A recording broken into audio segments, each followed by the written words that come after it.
잘 행진해서 올라가서 하나님 주신 약속의 땅에서 다 만나기를 원합니다. 식사들 다 잘 하셨죠? 내일 저녁까지 우리 열심히 참석하고 또 은혜를 받으면 좋겠습니다. 여러분, 우리 사람은 태어나면서부터 씻는 걸 시작합니다. 어머니가 갓난아기들 따뜻한 물에 씻기고 그렇게 키워가지고 이제 몇 살 되면은 그 다음엔 자기가 씻죠. 씻기만 하는 게 아니라 한 열 몇 살 되면은 시간이 늦었는데도 안 나오고 계속 거울 앞에서 오락가락 하면서 얼마나 꽃단장을 하는지, 사춘기가 되면은 외모에 신경을 많이 쓰고 그래요.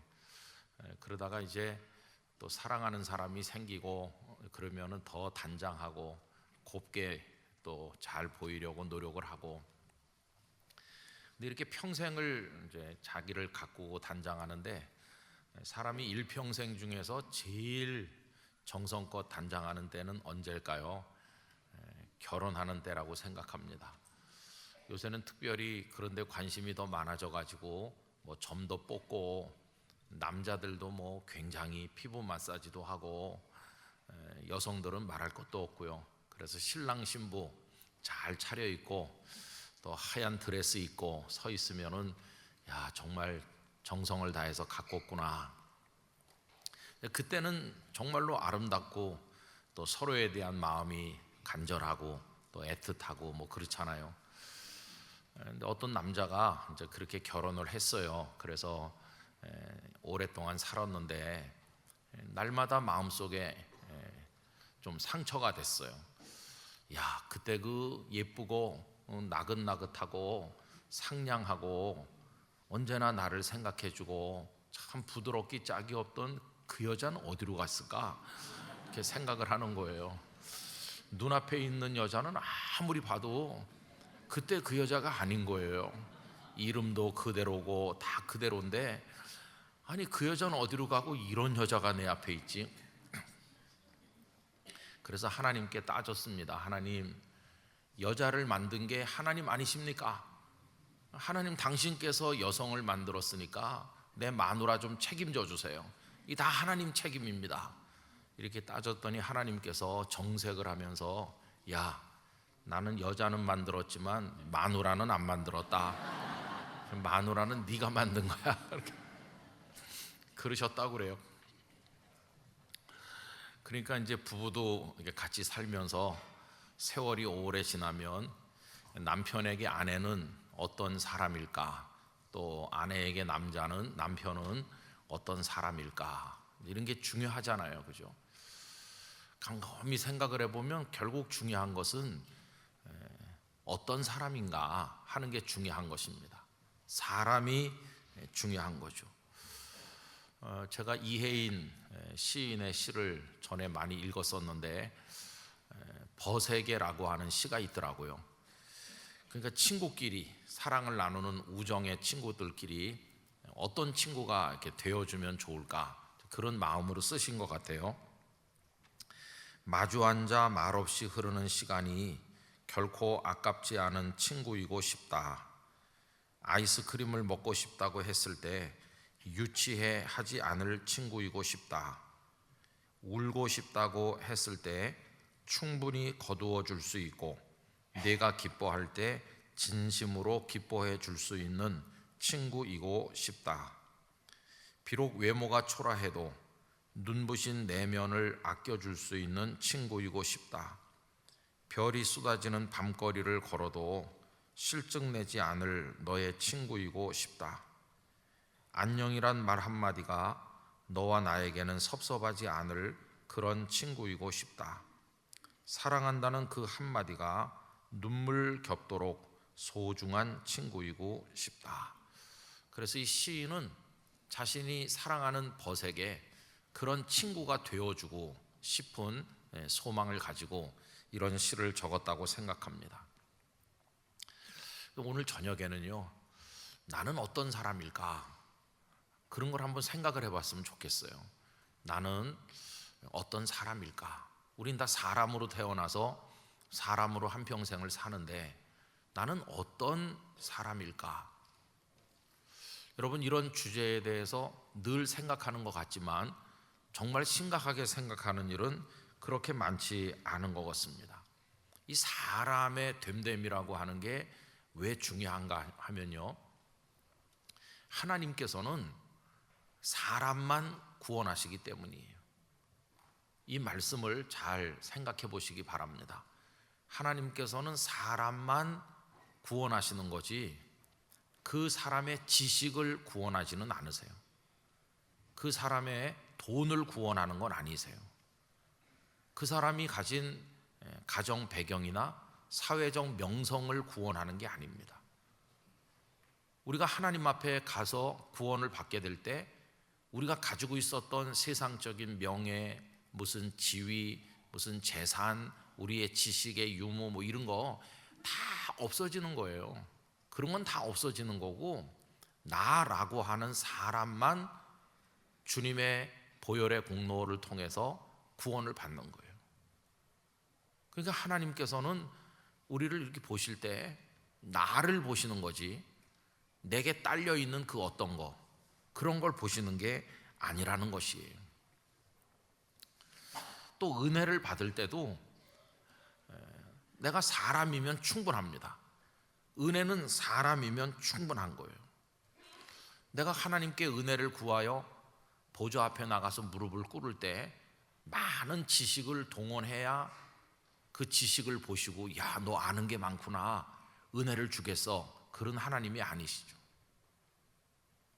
많은 재물을 가지고 나가야 야, 네가 그렇게 재벌이냐, 몰라서 미안하다, 은혜를 주겠어, 그런 하나님이 아니시거든요. 여러분, 난 놓고 기억자도 모르시는 할머니도 예수님의 은혜를 받아서 구원을 얻을 수 있습니다. 아무것도 모르는 할머니도 은혜를 얻을 수 있어요. 예수님의 비유 속에 보면은 몸에 병들고 그리고 거지였던 부자의 상에서 떨어지는 부스러기도 제대로 얻어먹지 못하던 불쌍한 나사로가 은혜를 입어서 아브라함의 품에 안기는 거예요. 이 나사로가 뭘 가지고 은혜를 받을 수 있습니까? 나사로에게 뭐가 있나요? 아무것도 없어요. 병든 육신에 정말 불쌍한 존재예요. 그러나 그 나사로라고 하는 사람만으로 구원의 은혜를 입는 거예요. 그 비유를 말씀하신 분이 예수님이시잖아요, 그죠? 그래서 여러분, 사람과 무엇이 중요한 게 아니고 그 무엇은 아무것도 아니고 그냥 사람만 중요해요. 사람만. 그래서 우리가 하나님을 기쁘시게 할 때도 하나님은 사람만 받으십니다. 사람만. 여러분, 대표적인 예를 든다면 가인과 아벨의 이야기를 할 수 있어요. 가인도 하나님 앞에 제사를 드렸습니다. 아벨도 제사를 드렸죠. 그런데 가인의 제사는 하나님께서 받지 않으셨고 아벨의 제사는 받으셨잖아요. 그러면 이유가 뭘까에 대해서 여러 가지 가능한 설명이 있을 수도 있겠지만은 가장 핵심적인 건 뭐냐 하면은 가인이라는 사람을 거절하신 것이고 아벨이라는 사람을 받으신 겁니다. 그들이 손에 들고 나온 예물의 종류 때문에 받으시거나 안 받으신 게 아니에요. 옛날에 어떤 분들이 그렇게 설명을 하시더라고요.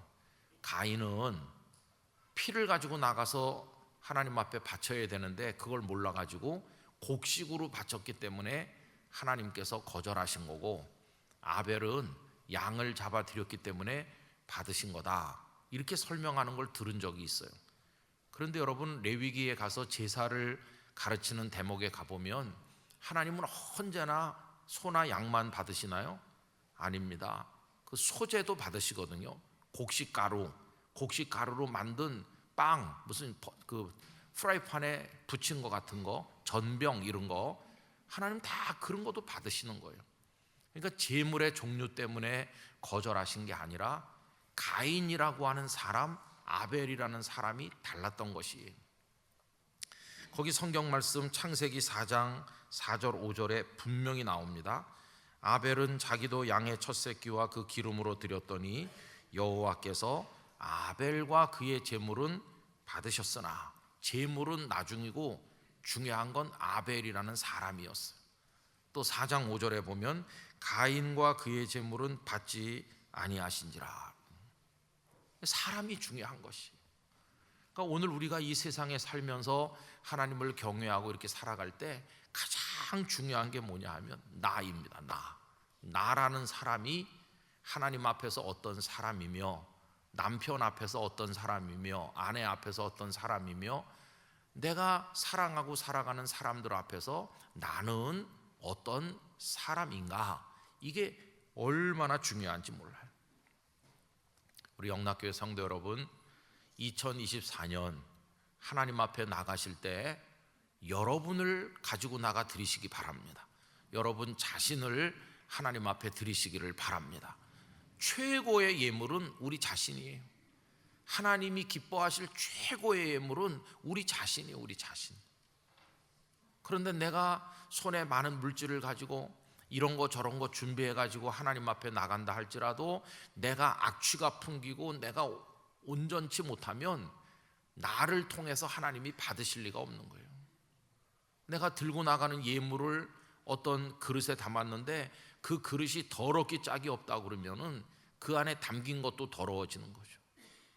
그래서 여러분, 올 한 해 동안 우리가 힘써야 될 것은 뭐냐 하면 하나님 앞에 내가 드릴 수 있는 최고의 예물이 나라고 하는 존재 그 자체이기 때문에 우리 자신을 하나님이 기뻐하실 예물로 단장하고 아름답게 만드는 일에 최선을 다하시기를 바라는 것입니다. 나를 갖고 와야 돼, 나를. 근데 우리들은 살아간다고 할 때 관심이 어디 미쳐 있습니까? 나를 가꾸는데 별로 관심이 없어요. 돈을 버는 데는 관심이 많고 배우는 데는 관심이 많고 뭐 이런 거에는 관심이 많아요. 하나님이 별로 받으시지 않을 것들에 대해서는 관심이 많고 정작 하나님이 받으시려고 하는 나는 가꾸질 않는 거예요. 이게 앞뒤가 안 맞는 신앙생활이죠. 그래서 우리가 가장 하나님 앞에서 관심을 가져야 될 것은 나입니다. 나를 하나님이 기뻐할 제물로 만들어 나가야 되는 거죠. 여러분, 평생을 하나님을 경외하고 가까이 하기를 소원했던 분들이 수도사가 되지 않았습니까? 수도사들이 수도원에 들어가거나 아니면 공동체 생활을 하지 않고 사막이나 곳곳에 따로따로 떨어져서 개인 수도 생활을 했던 분들도 많은데 그분들은 뭐 가진 게 없어요. 정말 최소한의 삶을 살고 뭐 소유도 없고 그러면서 하나님만 하루 종일 묵상하고 이렇게 하는데 그분들이 뭘 가지고 하나님을 기쁘시게 하겠습니까? 아무것도 가진 것도 없고 세상에 명예도 없는데 그분들이 하나님 앞에 드릴 수 있는 것은 오염되지 않은 예수 그리스도를 닮은 그들의 영혼이 빛나는 하나님의 은혜와 하나님의 사랑을 날마다 느끼면서 그 하나님의 세계와 연결되어 있는 하나님의 영으로 충만한 그들 자신이 하나님 앞에 최고의 예물인 것이에요. 그래서 그들은 감히 이렇게 말할 수 있는 거죠. 하나님, 나를 받으시옵소서. 이건 정말 굉장한 일입니다. 하나님, 저의 물질을 받으세요. 저의 시간을 받으세요. 이런 건 할 수 있지만은 우리가 감히 하나님 앞에서 하나님, 저를 받으십시오 이렇게 말할 자신이 있나요? 얼마나 더럽고 준비되지 못했고 누추한데 어떻게 우리 자신을 하나님 앞에 드릴 수 있겠나? 그래서 올 한 해 저도 그렇고 우리 성도님들도 그렇고 여러분, 우리 자신을 정성껏 갖고 나가기를 원합니다. 우리를 잘 만들길 원합니다. 우리가 좋은 사람이 되길 원합니다. 그 좋다는 기준이 세상적인 것이 아니라 하나님께서 기뻐하실 사람이 되는 겁니다. 그래서 하나님, 저를 받으시옵소서 이렇게 할 수 있는 영락의 모든 성도들의 사람 됨됨이, 영혼 됨됨이, 우리의 속사람, 그래서 우리 존재 그 자체가 하나님이 기뻐하는 그런 사람이 되기를 원하는 것입니다. 하나님께서 다윗을 만남에 내 마음에 합한 사람이었다, 내 마음에 맞는 사람이었다고 할 때 다윗이 그때 뭐가 있었습니까? 아무것도 없어요. 그때 왕인 것도 아니고 재물이 많은 것도 아니고 그때 그가 노련한 전투 경험이 많은 전장의 영웅인 것도 아니고 하나님께서 다윗을 보셨을 때 그냥 소년이었어요. 목동이었어요.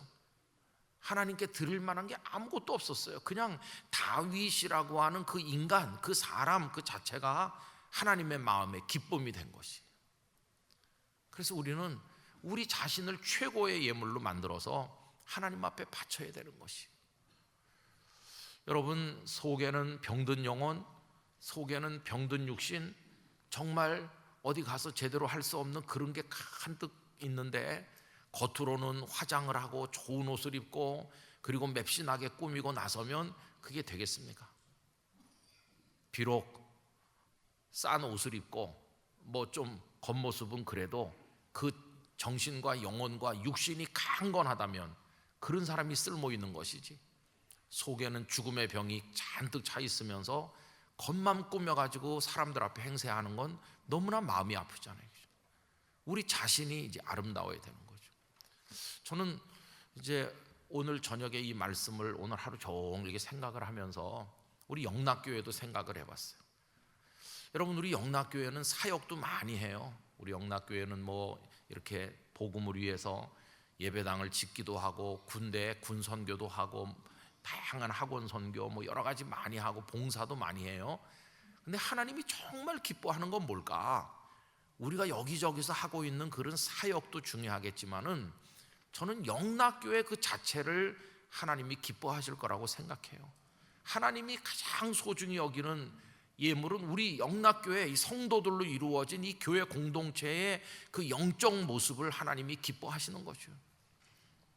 여러분, 좀 이상한 얘기지만 사역은 속이 썩은 사람들도 할 수 있어요. 아니, 속이 썩은 사람이 어떻게 선한 일을 할 수 있겠나? 할 수 있어요. 그 예수님이 말씀하지 않았습니까?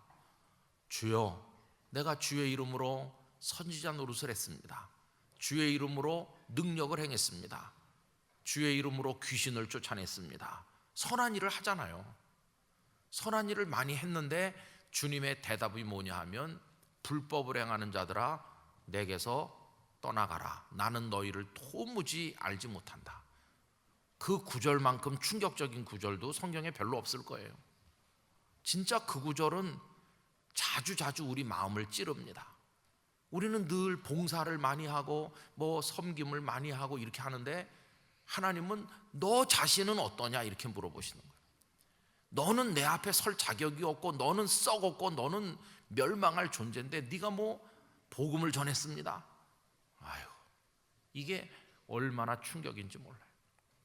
저는 그래서 우리 영락교회가 하나님 보시기에 아름다운 영성을 가지고 하나님을 사랑하고 우리 영락교회 공동체 자체가 하나님 앞에 아름답게 올려지기를 원합니다. 우리가 뭘 한다고 하는 걸 강조하지 말고 뭐 하기 전에 우리 자신이, 여러분 이건 상식적인 거예요. 예를 들면 어떤 남편이 나가서 바람을 피는 거예요. 못된 짓을 다 해요. 그러면서 집에 와서 여보 오늘 반지 하나 사왔어. 반지를 주면 그 부인이 반지를 보고 기뻐할까요? 아니, 반지 같은 거 안 사와도 사람이 진국이래야 되죠. 저처럼요. 반지 같은 거 안 사와도 좀 미안하긴 미안하네. 저도 사온 적도 있어요. 한 20년도 훨씬 더 됐는데 통영 충무에 갈 일이 있어갖고 제가 실반지 같은 거 하나 사서 준 적이 있어요, 그녀에게.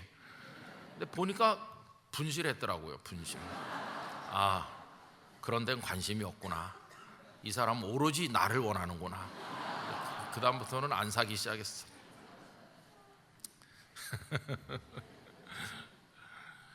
그래서 이게 정말 중요한 겁니다.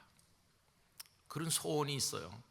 하나님, 우리 영락교회는 우리가 뭘 한다고 하는 그것으로 빛이 나는 게 아니라 그냥 영락교회로서 빛이 나게 해주세요.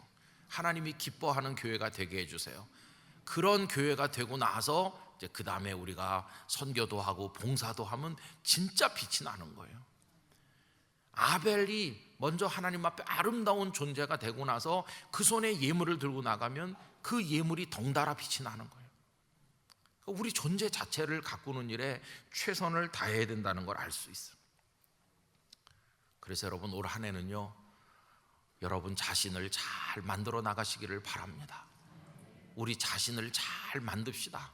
향기가 나는 사람이 되도록, 거룩한 냄새가 나는 사람이 되도록, 예수님을 닮은 느낌을 사람들에게 줄 수 있는 사람이 되도록, 그 속에 아름다운 하늘의 은혜가 충만한 사람이 되도록 우리 자신을 잘 만들어 나가길 원하는 것이 우리 자신. 그럼 우리는 어떤 사람으로 만들면 될까요? 지금도 기억이 나는 것 가운데 오래전에 그 용재 백낙준 박사께서 별세하셔서 장례식을 하는데 가게 됐습니다. 백낙준 박사는 뭐 우리나라의 유명한 분이시잖아요. 근데 갔더니 이제 장례식 순서지를 나눠주는데 제가 그 순서지를 보고 입이 떡 벌어졌어요. 순서지가 뭐 이렇게 2페이지, 3페이지, 4페이지 그런 게 아니고 얼마나 두껍고 긴지 몰라요. 보니까 백낙준 박사께서 이 땅에 태어나셔서 하셨던 일들이 쭉 기록이 되어 있는데, 학력, 그 다음에 그분이 어떤 일을 맡으셨던, 직함을 맡으셨던 그런 것들, 그분이 쓰신 저서, 뭐 그분이 하여튼 했던 것들을 쭉 썼는데 A4 사이즈 그 종이로요 한 6장 되대. 6장. 얼마나 많은 일을 하셨는지 다 읽어볼 수도 없어요. 야, 정말 거목으로 살다 가셨구나 감탄을 했어요. 그럼 여러분, 거기 그분이 뭐 몇 년도에 어디에서 모임에 뭐 장을 하셨고, 정부 기관에 뭘 맡으셨고, 유엔에 가서 뭘 하셨고, 연세대학교 총장을 하셨고, 이런 게 쭉 막 끝도 없이 나오는데, 그럼 거기 적혀 있는 그게 그 백낙준 박사님을 소개하는 내용이 될 수 있을까요? 백낙준이라고 하는 한 사람을 그런 것들로 가지고 소개가 될까요? 거기 보면은 활자화된 것 속에는 생명이 없는 거예요. 오히려 그런 거 말고 백낙준 박사님의 가족들은 아버지를 어떻게 말할까요? 우리 아버지로 말하자면 유엔에서 뭘 하셨고 이렇게 말할까요? 그러지 않을 것 같아요. 우리 아버지는 잘 못하는 저를 무척 아껴주셨습니다. 제가 아버지의 가슴에 안겼을 때 그 따뜻한 사랑을, 그 채취를 잊을 수가 없어요. 우리 아버지는 얼마나 참을성이 많으시고 저같이 못난 아들을, 못난 딸을 이해해 주셨는지, 그리고 아버지가 제게 속삭여 주신 그 한마디가 지금도 저는 잊히질 않아요. 우리 아버지요, 그런 분이었어요. 이렇게 말하지, 그 자녀들이 우리 아버지는 몇 년도에 뭘 하셨고 이렇게 하겠습니까? 그러니까 그 한 사람을 얘기하는 방식이 전혀 다른 거예요.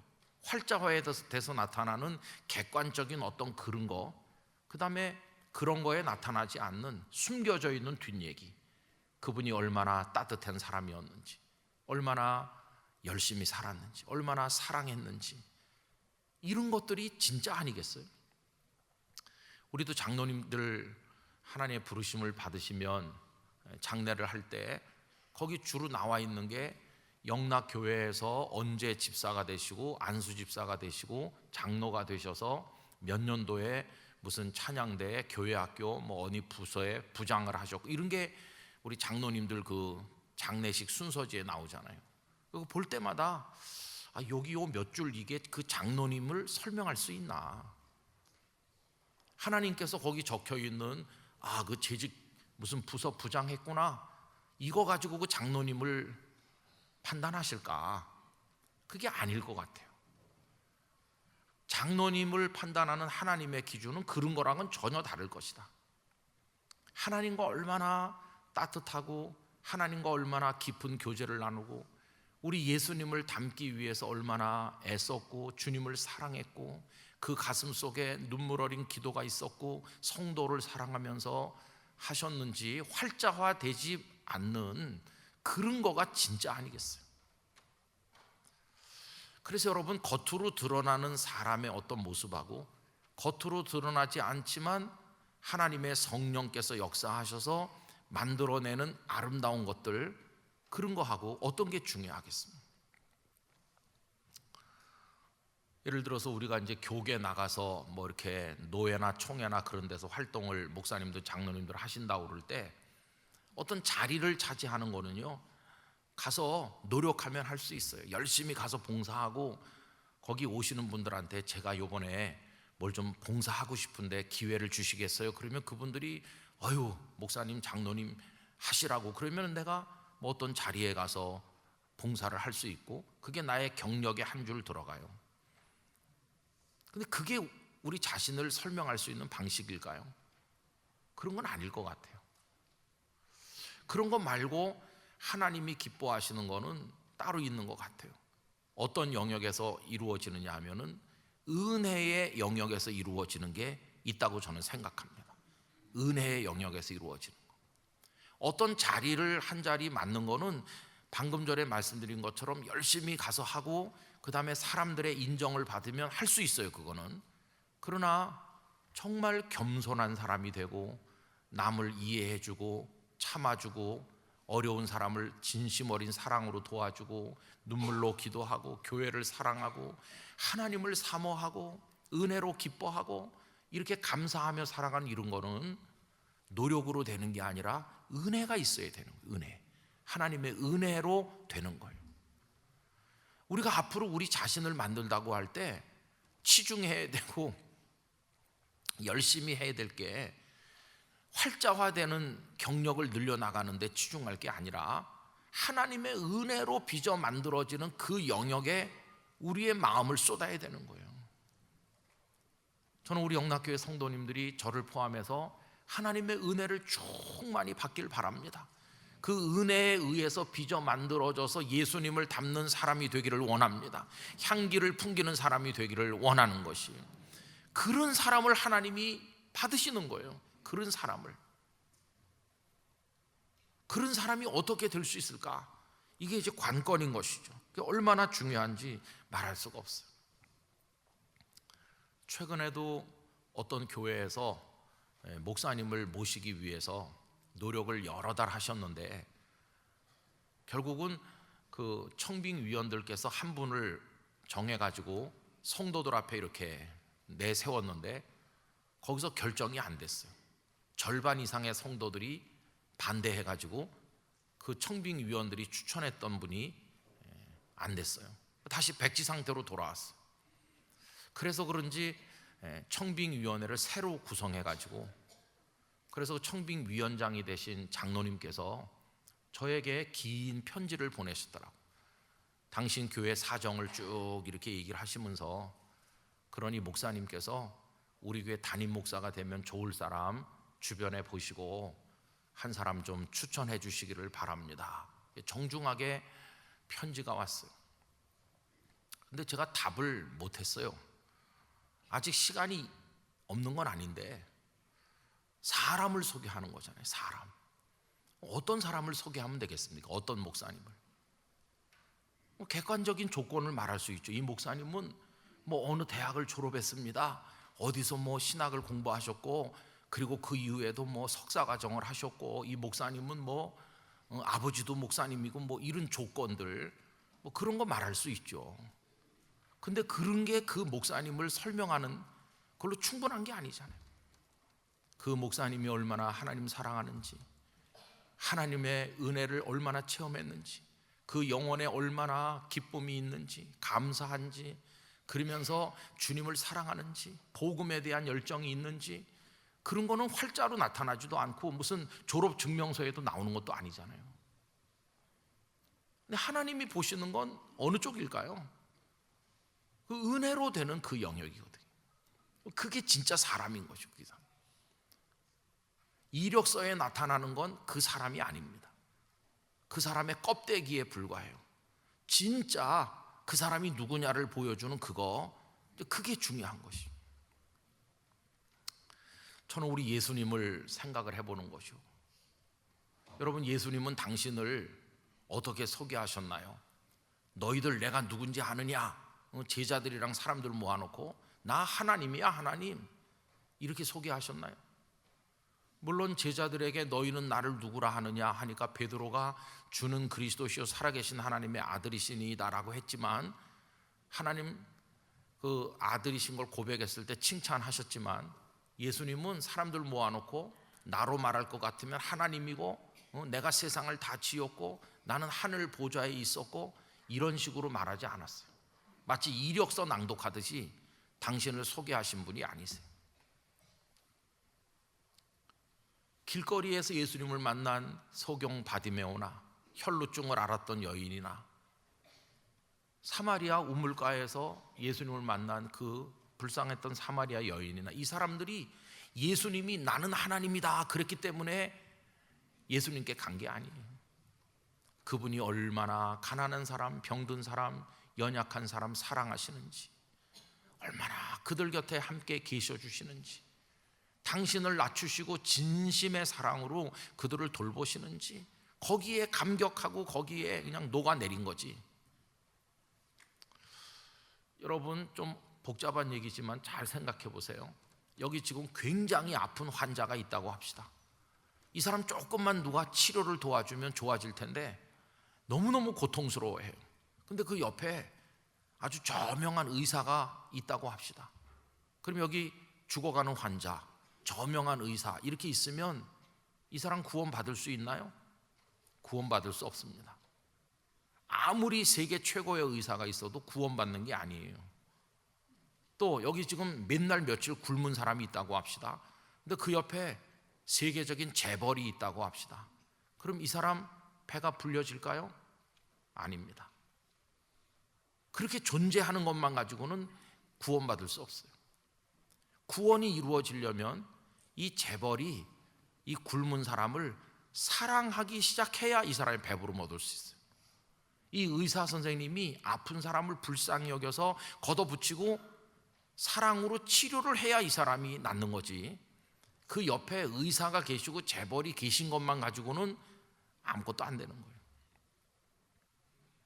선한 사마리아 사람의 비유를 생각해 보시면요, 지금 강도 만나 쓰러져 죽어가는 사람이 있는데 그 옆에 제사장이 있었고 레위인이 있었잖아요.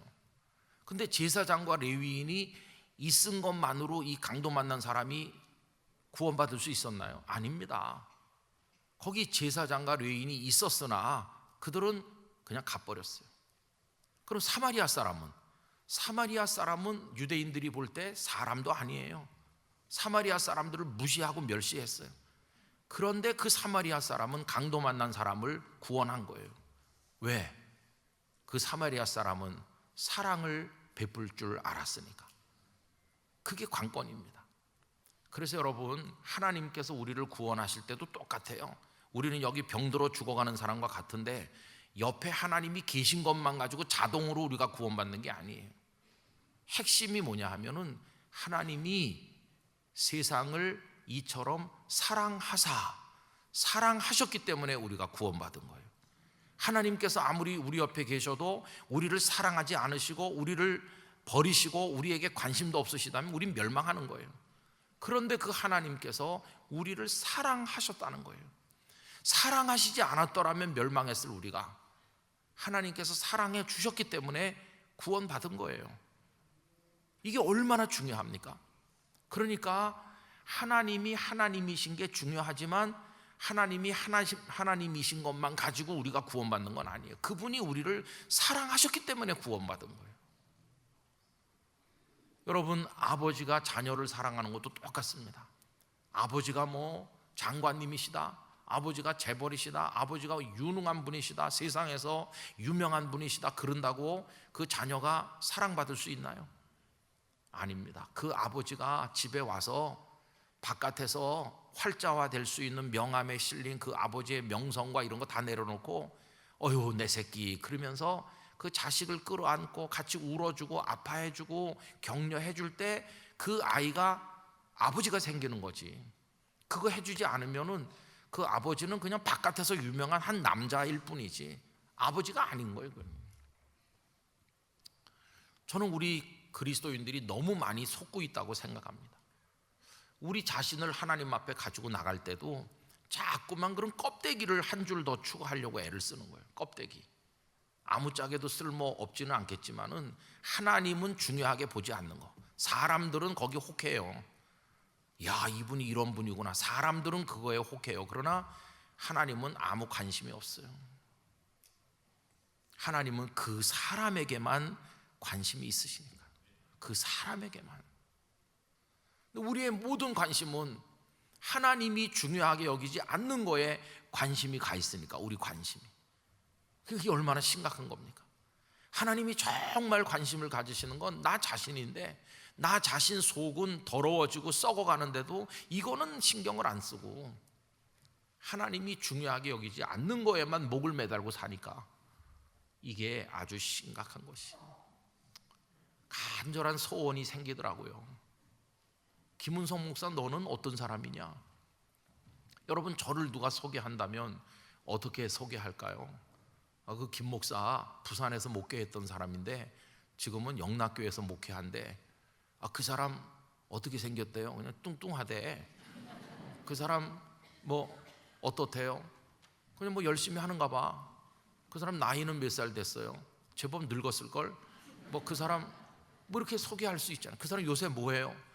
그 사람이 뭐 전에 부산에서도 뭐 했고 선교단체에서도 뭐 책임도 맡아 있었고, 그 사람이 뭐 옛날에 방송국에서도 뭐 했었다고 그러고 뭐 그렇게 하겠죠. 쭉 이렇게. 여러분, 저도 세상 떠나면 만약에 저를 장례식을 한다 그러면은 몇 줄 나올 거예요. 몇 줄 나온다고요. 요새는 뭐가 나오냐면 대광학원 이사장, 뭐 영락학원 이사장, 뭐 이런 거 나옵니다. 요새. 여러분, 그런 거 잘 아세요? 저도 몇 줄 나와요. 근데 그게 저일까요? 아이고, 조금 있으면은 다 없어질 거예요. 제가 은퇴하면 더 이상 대강학원 이사장도 아니고 영락학원 이사장도 아니에요. 그런 건 다 없어지는 거예요. 거기 있는 건 다 없어지는 거고, 은퇴를 하고 하늘나라 갈 때까지도 계속 남아있을 거가 뭡니까? 인간 김은성이에요. 하나님의 아들 김은성, 성도 김은성, 하나님의 은혜를 받은 사람 김은성, 그것만 남는 거예요. 그런 거 다 빼놓고 인간 김은성을 가만히 보면 하나님이 받으실 만한가? 아유, 그 사람은 그냥 속이 시커매. 사람들은 잘 모르겠지만 하나님은 다 아시잖아요. 현미경보다 더 밝게 우리 속을 다 들여다보시고 얼마나 두렵기도 하고 죄송하기도 합니까? 하나님은 속속들이 아시잖아요. 속속들이. 우리는 그 MRI 사진 찍는 그런 기계 앞에서도 겁을 내잖아요. 저도 가끔 가서 그런 걸 찍는데 머릿속에 뭐 있다고 오래전에 그래가지고 그래서 1년에 한 번씩 가서 찍은 적이 있거든요. 그래서 뭐 머릿속에 혈관에 피가 잘 돌고 있는지 없는지 두 종류를 찍더라고요. 그래서 며칠 있다 가면은 그 선생님께서 별일 없으십니다. 피가 잘 통합니다. 다 나오더라고요. 그 컴퓨터 화면에 그 찍은 게. 야, 세상에 기계도 이렇게 발전해가지고 내 몸속을 다 들여다보는구나. 그런데 하물며 하나님은요, 하나님은 우리 몸속의 것만 보시는 게 아니라 그 기계가 보지 못하는 우리 영혼을 다 들여다보시는 거예요. 그러면서 너 내가 받을 만한 예물이 못 돼. 이거 천국에 들여놓으려니까 너무 좀 아직 부족하다. 너 날 사랑하는 흉내는 내는데 정말 사랑하지 않는구나. 너 막 가식이 많아. 그리고 너 얼마나 교만한지 몰라. 그러면서 우리를 다시 만들어 오라고 하실 거예요. 다시 만들어 가지고 오라고. 어제 저녁에도 제가 우리 속에 딱딱한 게 있어 가지고 총으로 쏘면은 옷에만 구멍이 나지 방탄조끼를 입어서 속이 변하지 않는다고 그랬는데 우리 자신을 이거 어떻게 변화시킬 수 있을까요? 여러분, 하나님의 성령 앞에서 무너지고 다 박살이 나야 되는 거예요. 하나님이 우리를 만들어 주시길 원합니다. 빚어 만들어서 정말 새 사람이 되게 해 주시지 않으면 안 되는 거예요. 오래 믿으면 우리가 재직도 되고 뭐 이렇게 할 수는 있어요. 그런 건 할 수 있어요. 그거는 나중에 활자로 나오는 거예요. 집사가 됐다 뭐 이렇게. 근데 그런 거로 구원받는 게 아니라 내 영혼이 하나님 앞에서 변화돼야, 그래야 구원받는 거 아니겠어요? 하나님의 은혜로 우리 속에 들어와서 역사하실. 그럼 어떤 사람이 되면 좋을까? 오늘 설교 제목 그대로 할 때 모델을 딱 보여주시잖아요. 모델. 그 모델이 누구세요? 예수님이세요. 예수님. 예수님께서 이 땅에 오셔서 33년 가까이 그 기간 동안 계신 그 삶은 뭐냐 하면 너희들도 이렇게 돼야 된다고 하는 모델로 우리에게 당신의 삶을 보여주신 거예요. 참 사람은 어떤 사람인가를 예수님 당신께서 모델이 돼서 보여주신 거예요. 근데 여기 빌립보서 2장 1절에서 11절까지 읽었는데 이 말씀이 예수님의 모든 걸 설명하진 않지만 가장 중요한 건 우리에게 보여주고 있어요. 여러분, 오늘 본문을 다시 한번 보시기 바랍니다. 2장 1절부터 4절까지는 제대로 못하는 우리 자신에 대한 충고이죠.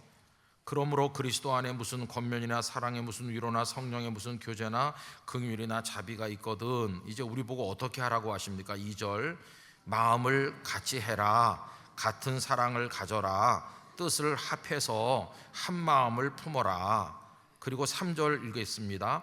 아무 일에든지 다툼이나 허용으로 하지 말고 오직 겸손한 마음으로 각각 자기보다 남을 낮게 여기고 각각 자기 일을 돌볼 뿐더러 또한 각각 다른 사람들의 일을 돌보아 나의 기쁨을 충만하게 하라. 이런 충고를 왜 하실까요? 이건 못하고 있으니까.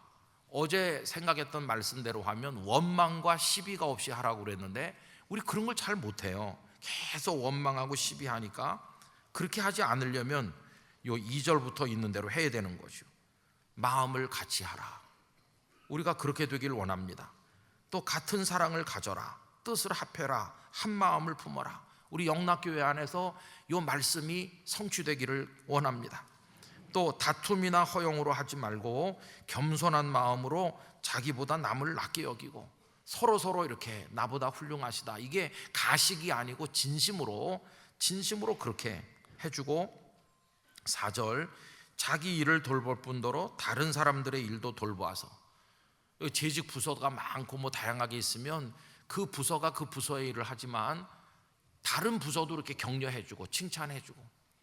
여러분, 제가 교육 전도사로 처음 갔을 때 그 교회는 크지 않은 교회이기 때문에 전도사님들이 많지 않았어요. 그래서 뭐 부서도 하나씩 맡고 또 성경 공부반도 인도하고 예배 전에 찬양도 인도하고 뭐 여러 가지 많이 해요. 근데 그때 전도사님이 저를 포함해서 3명 있었는데 이제 돌아가면서 예배 전에 찬양을 인도하는 거예요. 돌아가면서.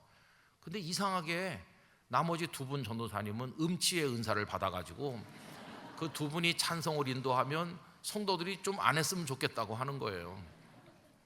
그럼 제가 행복했을까요? 아닙니다. 왜냐하면 나 혼자 계속해야 되니까. 저도 뭐 노래를 잘 못하는데 그 2분이 안 하게 되니까 그 다음부터는 제가 매주일 저녁 가서 하는 거, 옆에서 도와주는 사람도 없고, 그때는 혼자 했거든요. 혼자서 한 20분 이상을 갖다 냅다 부르려면은 이게 진짜 힘들어요. 그런 것도 하고 뭐 이렇게 했어요. 근데 그때는 팀워크가 참 좋았어요. 팀워크. 그래서 저는 맨 처음에 아동부를 맡았었는데 그분들은 뭐 중고등부도 맡고 청년부도 맡고 그랬거든요. 그럼 이제 청년부 수련회 간다 그러면은 우리가 몽땅 다 가는 겁니다. 그거를 당연히 가는 줄 알았어요. 당연히 우리가 다 가서 청년들하고, 중고등부 수련회 하면 또 다 당연히 가는 거예요. 내가 맡은 부서가 아니지만은 당연히 가서 같이 도와주는, 얼마나 멋진 팀워크인지 몰라요.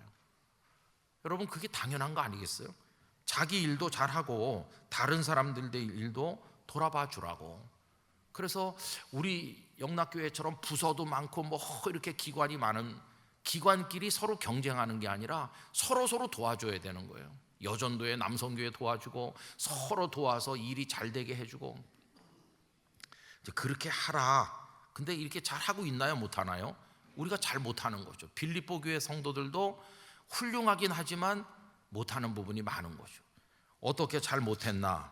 여러분 한번 확인해 볼까요? 빌립보서 4장으로 가보실까요? 4장 2절 말씀 보시면 이런 말이 나옵니다. 내가 유오디아를 권하고 순두개를 권하노니 주 안에서 같은 마음을 품으라. 참 이건 좀 특이하죠. 빌립보 교회 성도들이 많았을 텐데 바울이 딱 두 명을 이름을 거명하는 거예요. 유오디아는 좀 이름이 괜찮은 것 같은데, 순두개는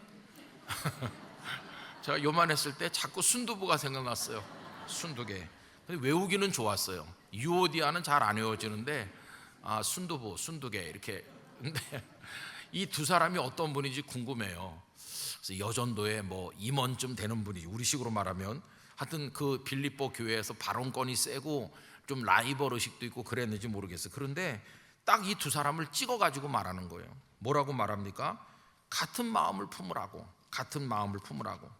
여러분, 오늘 읽은 말씀 중에 2장 2절에 뭐라고 그랬나요? 마음을 같이하여 같은 사랑을 가지고 뜻을 합하여 한 마음을 품어 이랬는데, 이 유오디아와 순두개는 아무리 사람들이 친하게 지내게 해보려고 그러고 그 같은 마음을 품고 좀 잘해보게 하려고 그래갖고 그래도 계속 으르렁대는 사람인데, 이 두 사람의 그 악명 높은 라이벌 의식이 사도 바울의 귀에까지 들어간 거예요. 바울이 망설였을 것 같아요. 이 두 사람의 이름을 이렇게 딱 공개적으로 거론하면 유오디아가 상처받지 않겠나? 순두개가 낙심해가지고 교회를 안 오면 어떡하지? 이럴 수 있잖아요.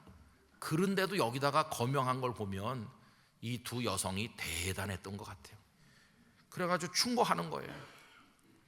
참 이상하죠. 충성하는데 이게 안 되는 거예요. 왜 안 됐을까? 결국은 유오디아와 순두개 속에 예수님의 인품이 없는 거예요. 예수님을 닮은 게. 그래서 다시 오늘 2장으로 돌아와 보면 이렇게 하라고 여러 가지로 충고를 하시고 나서 이제 모델을 딱 제시하는 거예요. 모델. 그 모델이 누구세요? 예수님이세요. 2장 5절은 너무도 유명한 말씀, 다 같이 읽겠습니다. 너희 안에 이 마음을 품으라. 곧 그리스도 예수의 마음이니. 할렐루야. 이 말씀을 이렇게 읽을 수 있습니다. 그 2절, 3절, 4절에 여러 가지 충고를 했잖아요. 너희가 이렇게 해야 된다. 한 마음을 품어야 된다. 남을 나보다 낮게 여겨줘야 된다. 서로 돌봐줘야 된다. 그런데 왜 그걸 제대로 못하고 있냐 하면서 내가 모델을 제시하겠는데, 그게 이제 5절이죠. 너희 안에 이 마음을 품으라. 이 말씀은 이렇게 바꿔 읽을 수 있다고 생각합니다. 제발 너희가 이분을 좀 닮아라. 이분을 좀 배워봐라. 이분을 닮으면 진짜 하나님이 기뻐하는 사람이 되는 거다. 너희가 빛나는 사람이 되는 거다. 이렇게 말하는 거예요. 그러면 예수님은 어떤 분이셨나? 그 밑에 쭉 보면 하나님의 본체이시지만 하나님과 동등됨을 누리려고 하지 않으시고 당신을 낮추셔가지고 다 비우시고 낮추셔서 십자가에 죽기까지 낮아지시고 복종하셨다. 이게 뭡니까? 예수님의 겸손이 낮추심이죠. 그 겸손이 낮추셔서 십자가에 죽으심으로 뭐가 성취됐습니까? 하나님이 세상을 이처럼 사랑하사, 사랑이 성취된 거예요.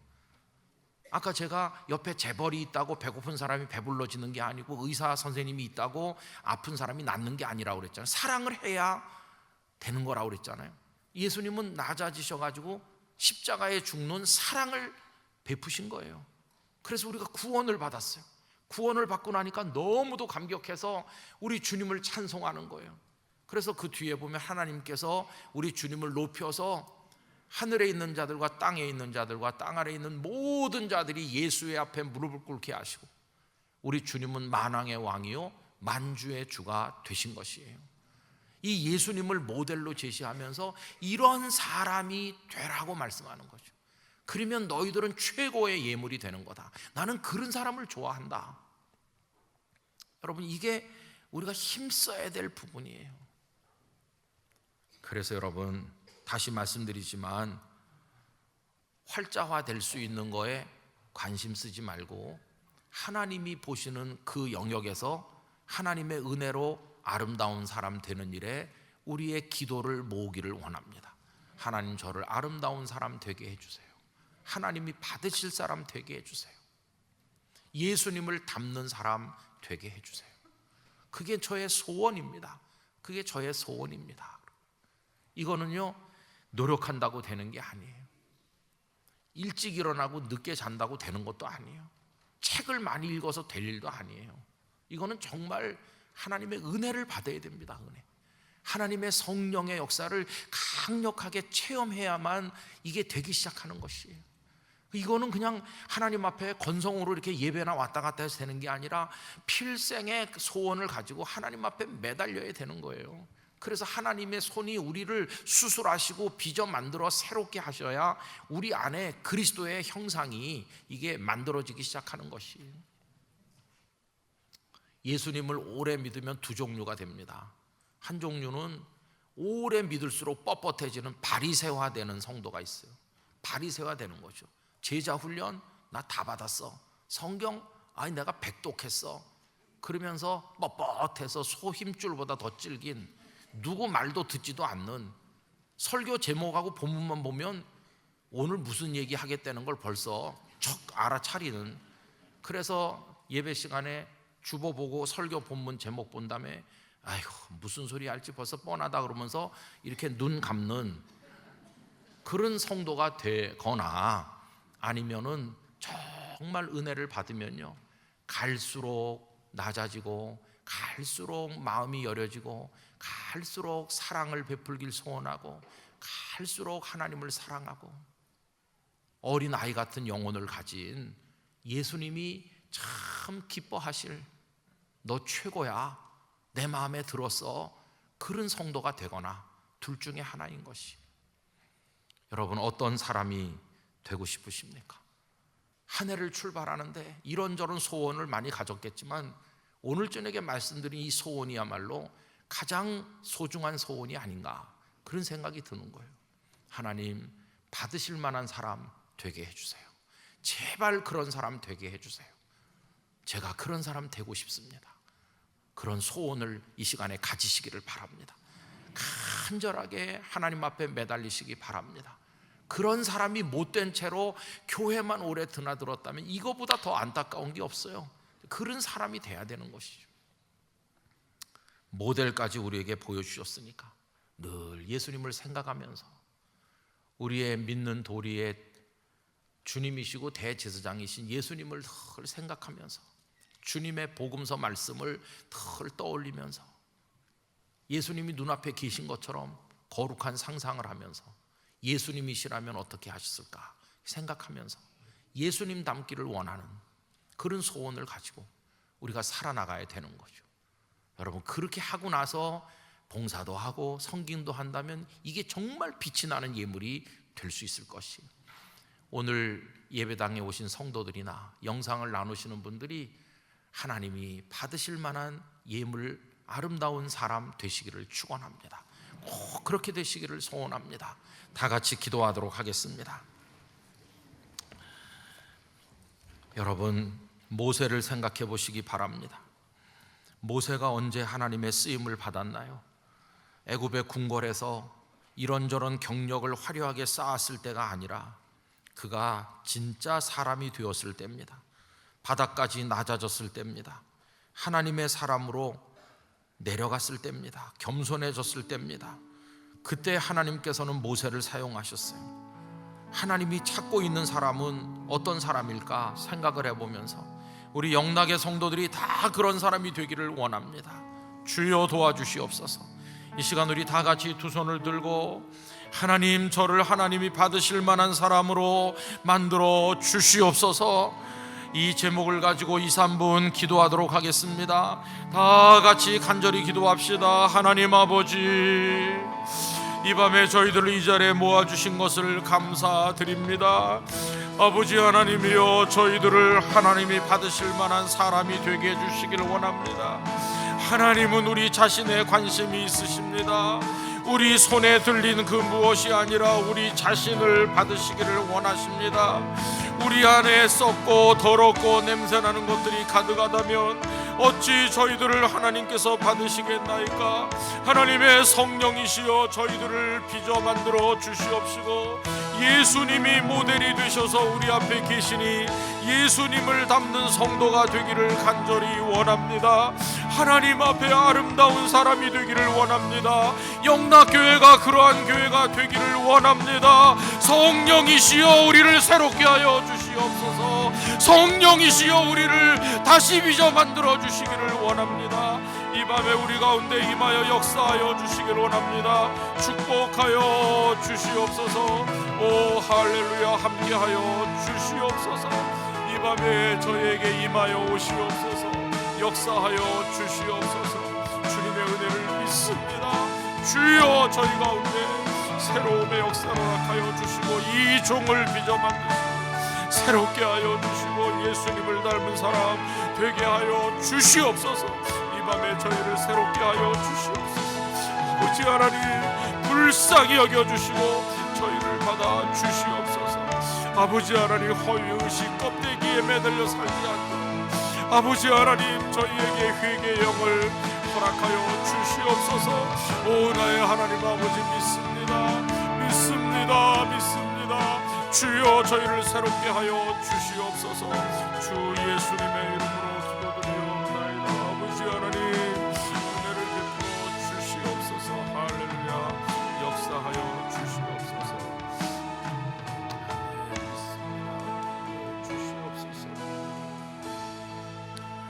존귀하신 아버지 하나님, 저희들을 새롭게 만들어 주옵소서.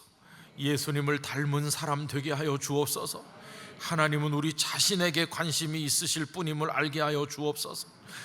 하나님이 중요하게 여기지 않는 곳에 우리 마음을 두지 말게 하여 주시고 올 한 해는 우리 자신을 성령님 안에서 예수님 닮은 아름다운 사람으로 빚어 만들어지는데 우리의 소원을 두게 하여 주시옵소서. 우리 영락교회를 기뻐하는 교회가 되게 하여 주옵소서. 주여 저희를 받아 주시옵소서. 오늘 저녁에 귀중한 예물을 봉헌하신 분들이 계십니다. 그 예물 위에 축복하여 주시옵시고 그 소원을 응답해 주시옵시고 그 이름이 빛나는 이름이 되게 하시고 적혀있는 기도 제목보다 더 풍성하게 허락하여 주시옵시고 성도들의 영혼과 삶에 만복을 내려 주시옵소서. 이 시간 이후에 기도 중에 성령님 각자에게 강권적으로 임하여 역사해 주시옵소서. 예수님의 이름으로 기도하옵나이다. 아멘.